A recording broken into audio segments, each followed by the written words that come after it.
Welcome friends. Today we'll discuss about clinical examination in cardiovascular system. First we will observe there is symptoms and well-being, patient breathlessness, distress, etc. Body habitus, body mass, patient is obesity or cachexia, Marfan's and other syndromes, tissue perfusion, skin temperature, sweating, urine output.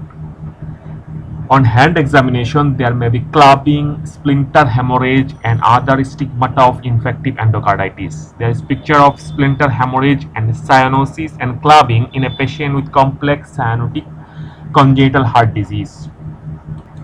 We will look for radial pulse for rate rhythm, blood pressure, carotid pulses for volume character bruit, jugular venous pulse, height, waveform.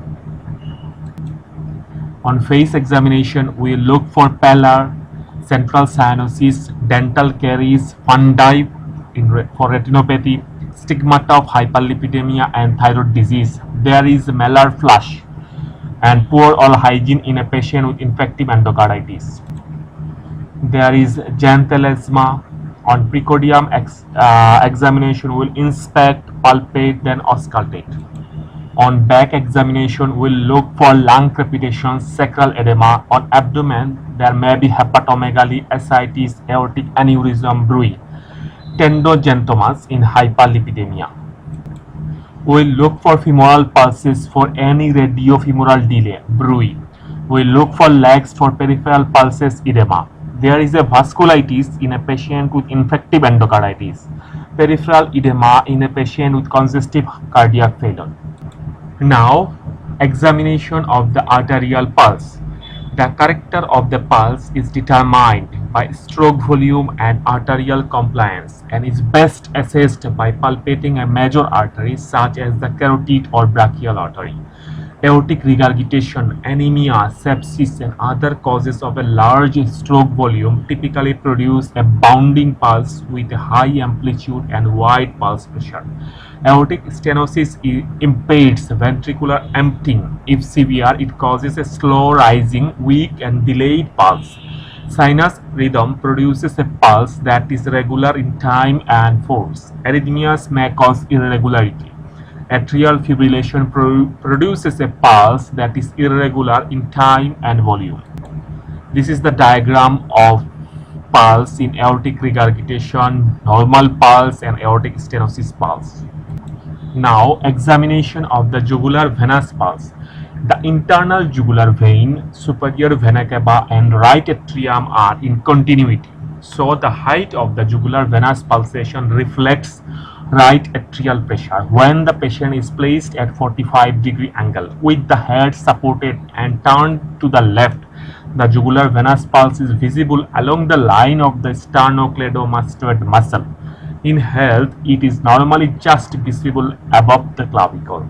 The height of the jugular venous pulse is determined by right atrial pressure and is therefore elevated in right heart failure and reduced in hypovolemia.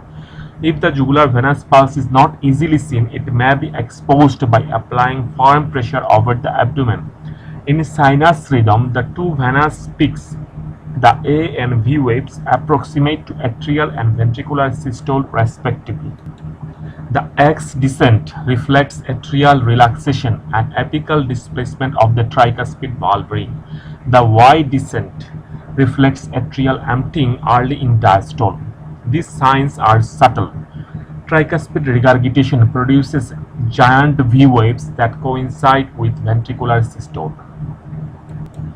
Now, distinguishing venous arterial pulsation in the neck. The venous pulse has two peaks in each cardiac cycle. The arterial pulse has one peak. The height of the venous pulse varies with respiration, falls on inspiration and position. Abdominal compression causes the venous pulse to rise. The venous pulse is not easily palpable and can be occluded with light pressure. Now, palpation of the precordium technique. Place fingertips over apex to assess for position and character. Place heel of hand over left sternal edge for a parasternal heave or lift. Assess for thrills in all areas, including the aortic and pulmonary areas. Normal position is the fifth or sixth intercostal space at the mid-clavicular line.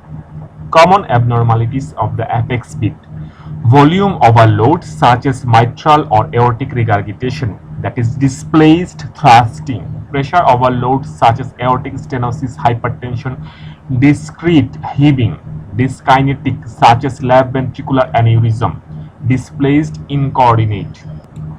Other abnormalities: palpable first heart sound, palpable S1, that is tapping apex beat in mitral stenosis; palpable P2, severe pulmonary hypertension; left parasternal heave or lift felt by heel of hand, right ventricular hypertrophy; palpable thrill, aortic stenosis.